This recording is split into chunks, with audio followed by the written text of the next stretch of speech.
ఉచిత gas cylinder booking కు మార్చి 31 వరకే గడువు. మంత్రి నాదెండ్ల మనోహర్.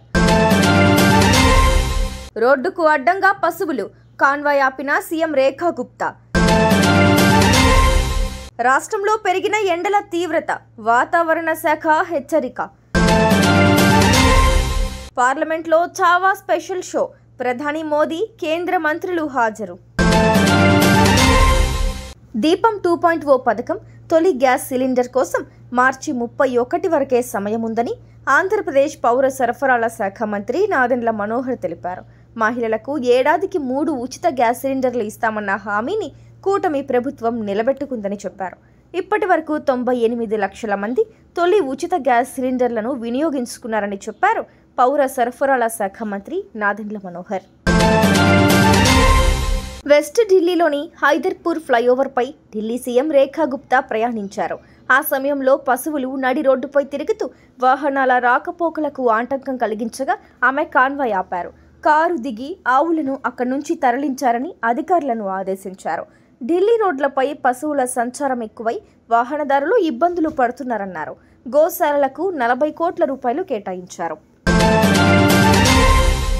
రాష్ట్రంలో ఒక్కసారిగా ఎండ తీవ్రత పెరిగింది.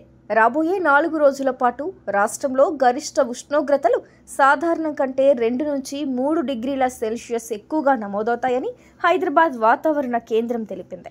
పగటి వేళ ఉష్ణోగ్రతలు అధికంగా నమోదవుతూ ఉండటంతో ప్రజలు జాగ్రత్తగా ఉండాలని సూచించింది. దీంతో వాతావరణ శాఖ రాష్ట్రానికి ఆరెంజ్, ఎల్లో అలర్ట్స్ జారీ చేసింది. నేడు రాష్ట్ర వ్యాప్తంగా అన్ని జిల్లాలకు ఎల్లో అలర్ట్ ఇచ్చింది.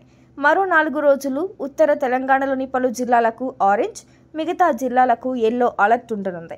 రానున్న 4 రోజుల పాటు ఉష్ణోగ్రతలు 2-3 డిగ్రీల వరకు పెరగనున్నాయి.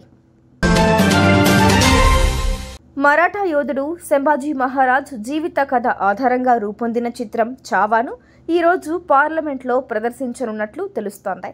పార్లమెంట్లోని బాలయోగి ఆడిటోరియంలో ఈరోజు మూవీ స్పెషల్ స్క్రీనింగ్ వేయబోతున్నట్లు సమాచారం.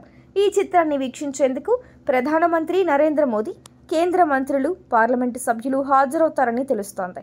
అయితే ఈ సినిమా కారణంగానే ఔరంగజేబ్ సమాధిని తొలగించాలని ఇటీవల ఆందోళనలు జరిగాయని, నాగ్పూర్లో హింస చెలరేగిందని ప్రతిపక్షాలు ఆరోపించాయి.